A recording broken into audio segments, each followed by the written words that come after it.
السلام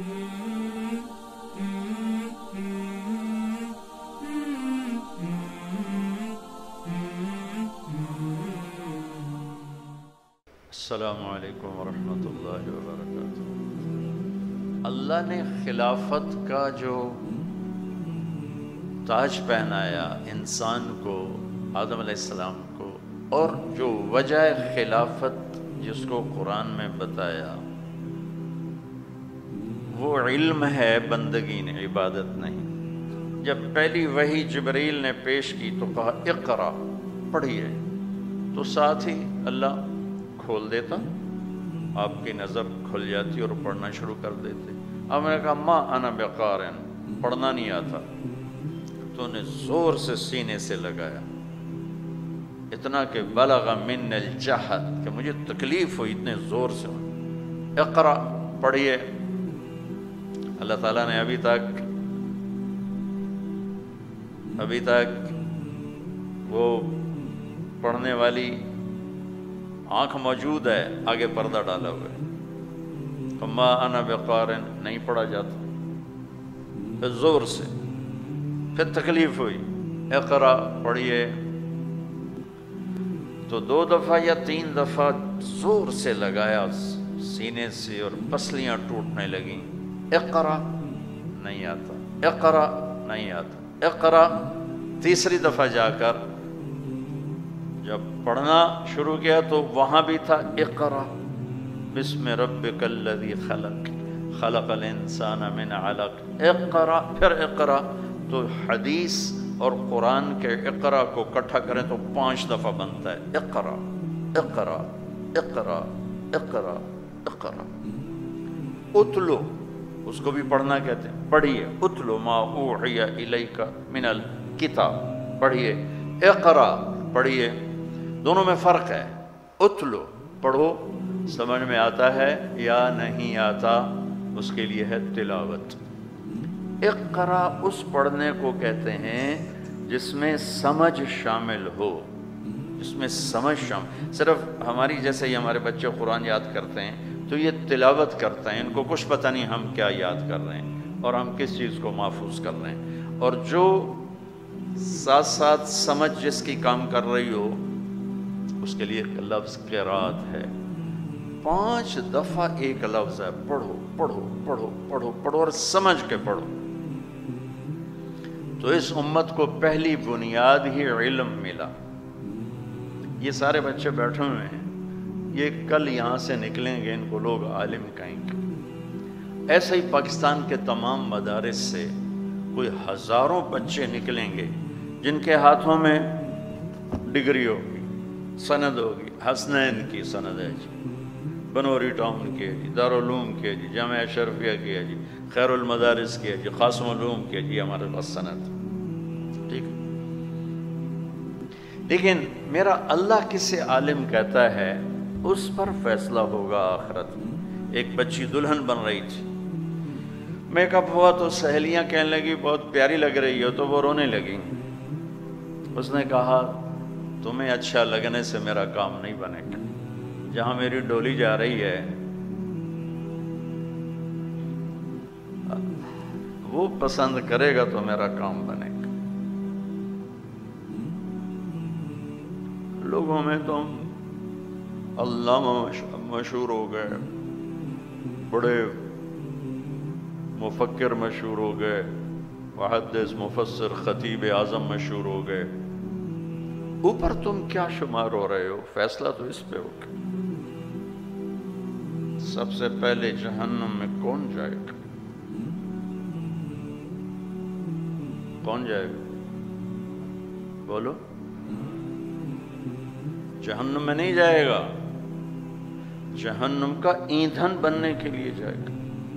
اس کا ایندھن پہلے ہی زبردست موجود ہے اور وہ اپنی تپش کی انتہا پر ہے، اس کا ایندھن بن کے اسے بھڑکانے جا رہا ہے۔ اول من يدخل النار، جو سب سے پہلے جہنم میں جائے گا، یہ نہیں کہا، یہ نہیں کہا، کیا کہا ہے؟ اول من تسعر بہ نار جہنم، سب سے پہلے جس سے جہنم کو بھڑکایا جائے، وہ تو پہلے ہی نامراداں دی بھڑکی پئی ہے۔ یہ کون بدبخت جا رہا ہے، کون منحوس مردود جا رہا ہے جو اس بھڑکتی آگ کو اور بھڑکا رہا ہے؟ کون ہے؟ زانی نہیں، شرابی، چور، سود خور، ڈاکو، قاتل، بے نمازی، یہ تو سارے چھوٹے گناہ ہیں۔ مشرک جو سب سے بڑا گناہ ہے، کافر، تہریہ، یہ سب سے بڑے گناہ ہیں۔ نہیں، یہ نہیں جائیں گے۔ سب سے پہلے علامہ صاحب جائیں گے، خطیب صاحب، حضرت صاحب، مولانا صاحب، یہ سارے ٹائٹل۔ ہاں بھائی بولو، کیا کر کے آئے ہو؟ میرے رب جس کو عالم کہیں گے وہ عالم ہے، چاہے اس کے پاس یہ پرزہ ہو یا نہ ہو۔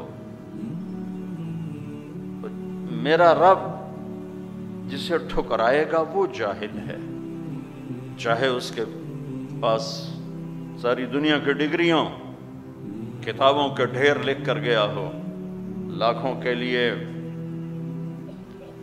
تقریریں سنا کے گیا ہو۔ قرآن کا معیار عالم کسے کہتے ہیں؟ آپ لوگ جا رہے ہیں، ہمارے بچے ہیں، ہمارا سرمایہ ہے، ہمارے لیے آپ ذخیرہ آخرت ہیں۔ اپنے پاس تو پتہ نہیں کچھ ہے کہ نہیں ہے، یا آگے کیا ہوگا، یہ تو موت پہ ہی پتہ چلے گا۔ اس سے پہلے کوئی کیا دعویٰ کر سکتا ہے؟ کبھی اخلاص کا دعویٰ نہ کرنا، کبھی نہ کسی کے اخلاص پہ شک کرنا، یہ تو ریاکار ہے، یہ تو اپنی واہ واہ کے لیے کر رہا ہے، یہ تو اپنی چودر کے لیے کر رہا ہے، یہ تو اپنے علم کی دھاک بٹھانے کی۔ ایک نصیحت کر رہا ہوں، کبھی اپنے اخلاص کا دعویٰ نہ کرو اور کبھی کسی کے اخلاص پہ شک نہ کرو۔ سانس ٹوٹتے ہوئے نظر آ گیا کہ ہاں اللہ راضی ہے، نعرے مارو۔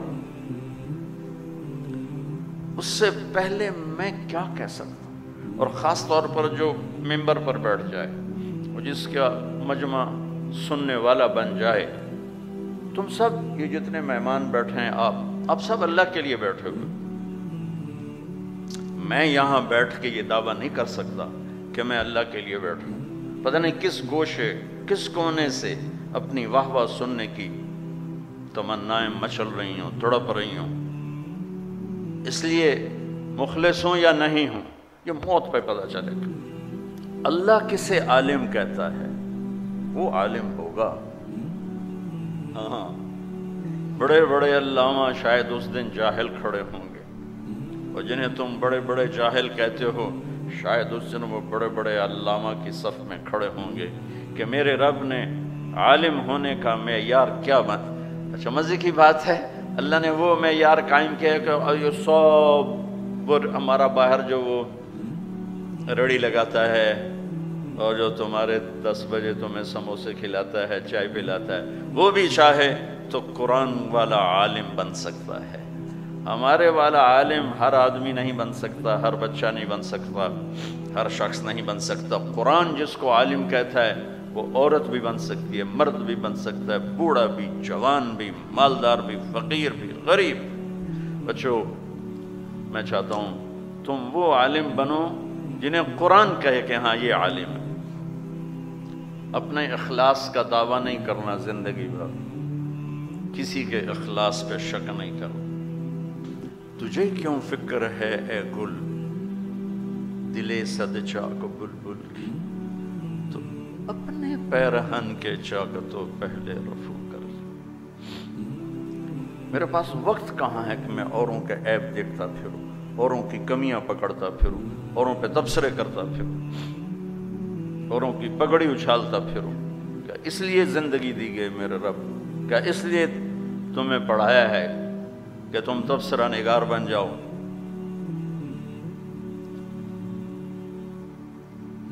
میرے نبی فرما رہے ہیں مجھے میرے ساتھیوں کی کمی کوئی نہ بتائے، میں نہیں چاہتا میرے دل میں کسی کی کمی آئی اور میں تمہارے درمیان بیٹھا ہوں۔ جب ایسی پاک معصوم ہستی جو اندر میں اتر کے دیکھ لیں کہ اس کے اندر کیا ہے، وہ کہہ رہے ہیں نہ مجھے کسی کی کمی نہ بتاؤ، مجھے کسی کی کمی نہ بتاؤ۔ تو بچوں یہ اتنے دکھڑے ہیں، ساری رات بھی لگا رہوں تو ختم نہ ہوں گے۔ بہرحال اب میرا سرمایہ ہو، اپنے سارے ادارے کا سرمایہ ہو، سارے استادوں کا سرمایہ ہو، چاہتا ہوں کہ جاتے جاتے کچھ ایسی باتیں ہو جائیں، اللہ مجھے بھی اس پہ عمل کی توفیق دے اور تمہیں بھی اس کے عمل کی توفیق دے کہ تم اس معاشرے میں ایک اچھے وہ عالم بن کے نکلو جو میرے اللہ نے بتائے، تمام دین کے کاموں کو عزت دیتے ہوئے، احترام دیتے ہوئے، تمام اہل اسلام کے فرقوں کو عزت دیتے ہوئے، احترام دیتے ہوئے، اپنی ذات سے مسلم مومن امتی بن کے چلو اور اس تبلیغ کے کام کو اپنے سینے سے لگا کے چلو۔ اب گھروں کو جا رہے ہو، والدین ہیں، ان کے نوکر بن کے رہو۔ تمہاری شادیاں ہو چکی ہیں یا ہونے والی ہیں، تو بیوی کو وہ سلوک دو کہ وہ ماں باپ کو بھول جائے۔ اپنے نبی کی زندگی پڑھو تاکہ آپ کو پتہ چلے کہ معاشرت کسے کہتے ہیں۔ میرے نبی کا فرمان ہے، یہ میرے جو مدینے والے صحابہ ہیں یہ بڑے اچھے ہیں، ان کے گھر میں کسی کی بیٹی کی ڈولی اترتی ہے تو اسے احساس ہی نہیں ہوتا ماں باپ کے گھر میں ہوں کہ سسرال کے گھر میں ہوں۔ اللہ کرے تم سب کا گھر ایسا بن جائے۔